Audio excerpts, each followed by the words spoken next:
Hi there, I'm Margarita Clarke, CEO of Jump Rides, a family-focused rideshare. And here we talk all about rideshare business. Welcome to the MVC show.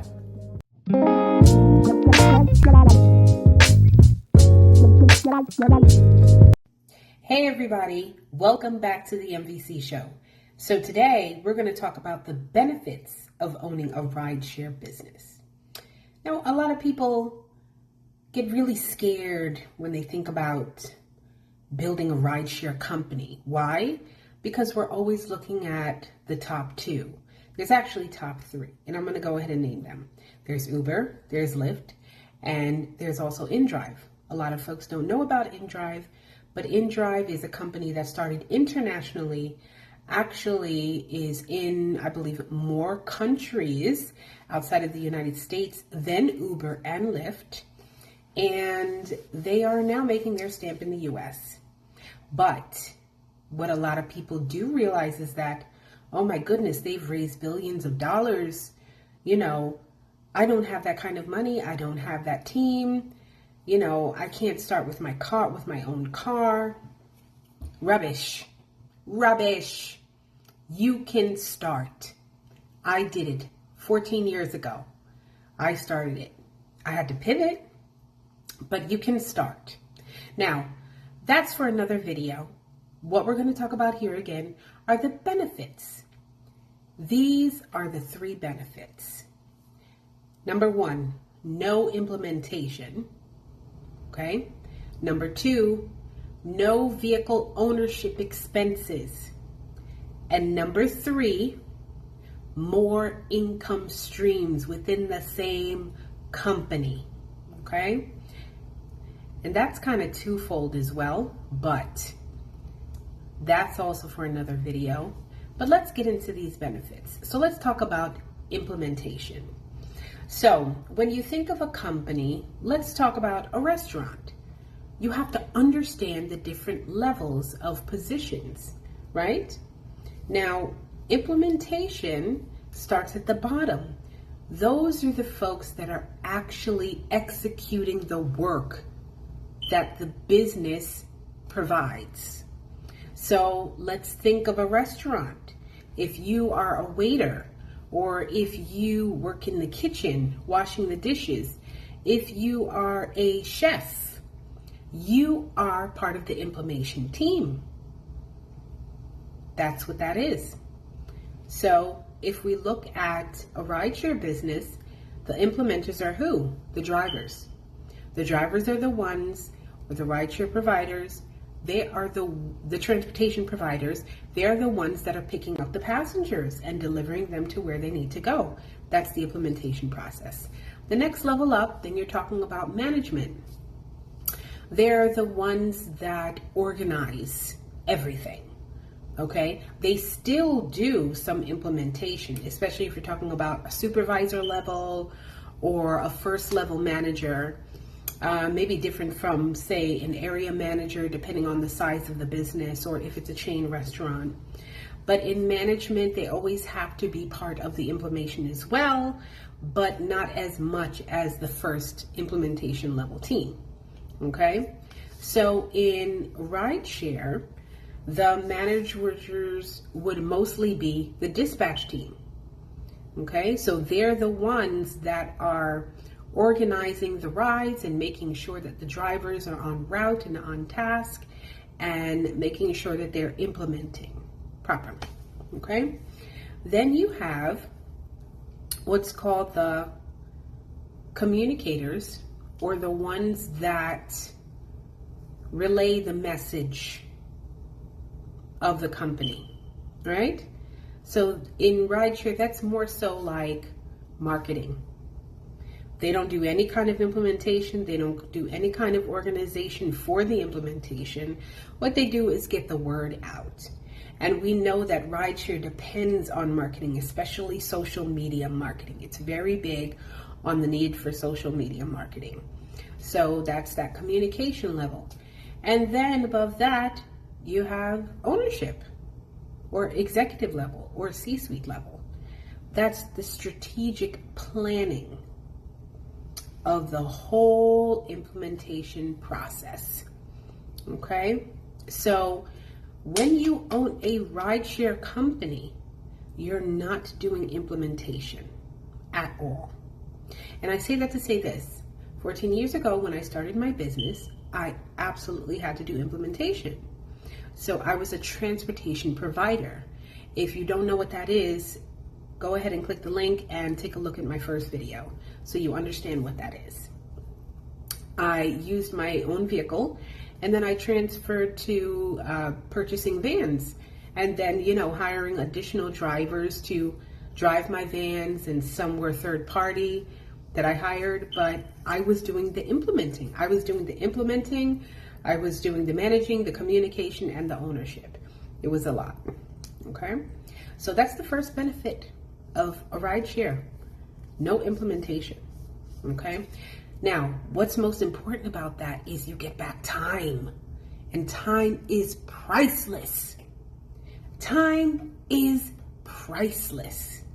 Now, of course, again, a lot of people are scared off by the cost of building a rideshare, but I have the keys to creating a rideshare at a low cost. You don't need billions or millions to start a rideshare company. Trust me when I tell you. But again, just stay tuned. Make sure you're clicking and subscribing so you don't miss that video coming up, that episode. Okay. Now, let's move on to number 2. And that was not owning a vehicle, the vehicle expense.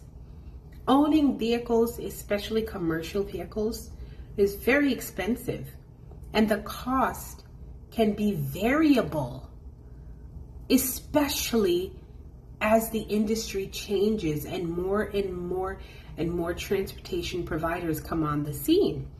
So what I mean by that is as more people get into becoming a transportation provider, whether it's a focus on student rides, on NEMT, or anything specific like that. If you have a contract with a nonprofit organization or whatever it is, a government contract servicing them, whatever organization, if you're a transportation provider, your biggest expense, besides the vehicle cost, is the insurance, and the insurance is always variable. They can change the rate anytime they want to. Anytime. If they see that the price of vehicles are going up, they may want to go up too. Or if they see that there's an increase in accidents, or if they see that there's an increase in business. It's like, I like to call the insurance industry leaders bipolar, because they just do whatever they want. But that is a variable cost, and the cost is very, very high, especially if you get into owning a wheelchair vehicle or a 15-passenger van, or if you own multiple sedans or things like that. Then you also have to talk about parking. You have to figure out where to park your vehicles professionally. Okay, maybe when you start off and you're using your personal vehicle or whatever, you park it at your house. But once you get commercial plates and the license and everything, no, honey, you gotta pay for commercial parking. And you especially want, because that's your business, you want to choose a parking lot that has cameras, security, something to take care of your vehicle. My husband had a camera inside his vehicle and on the outside, so if anything that came within a certain amount of feet close to his car, he got that on camera. So that's becoming very popular today. But again, that's money. That's extra money. If you own a rideshare, you don't have to worry about that. That's the driver's expense. And the drivers are 1099s. So that's another benefit. Okay? Hey, beautiful people. If your business is stuck at $10K a month, you want to start living in your 4-hour work week and live a life of abundance, or you're just getting started, then go ahead down below in the description and click on Rideshare Builder. You will have me for 1 hour to review your current business or plan, and I'll show you how to troubleshoot your way to financial freedom. Rideshare Builder School coming soon. That I want to talk about, and I want to say that this could be one of the most important ones that a lot of owners overlook, is multiple income streams. Multiple income streams. Okay? Now, let me explain. There will be a video about this to detail it out, but a rideshare company has two customers, the passenger and the driver. You have to market to get both. And yes, it could be difficult at the beginning to get the balance. You have to have the right ratio of drivers to the right ratio of passengers, but that's in any transportation business. Whether you're a transportation provider or a rideshare, you have to get that right balance. You have to have enough drivers to support the passengers and vice versa. If there's not enough passengers, your drivers might quit. Or you're just overpaying them for nothing. But when you have any type of customer, rule of thumb is to make money off of them. Okay? So what we do is, as 1099 drivers are hired, there are certain fees that are being charged to them. Okay? You provide payroll, or you provide any kind of other certain services to the drivers, just like you to the passengers. That's chargeable. That is chargeable. It comes out of your pocket. Something's got to come out of theirs. That's the whole point of business. A lot of people really don't think about that. They're like, you're going to charge the drivers? What do you think the top three do? Of course they do. They get paid a percentage of the ride. And there's other fees on top of that. But again, we'll get into that in another video where I'll detail that out and show you what Jump Rides does. Okay? But those are the three benefits of having a rideshare company. And it's important to know because it can be very, very lucrative, and especially because you get your time back. Time is priceless. You can go start another business while you have drivers on the road. That's what it is. Well, my time is up. I thank you so much for tuning in. Look for the next MVC show video next Sunday. Have a great one. Make sure you click the bell so you get the notifications and follow this page. Have a great day.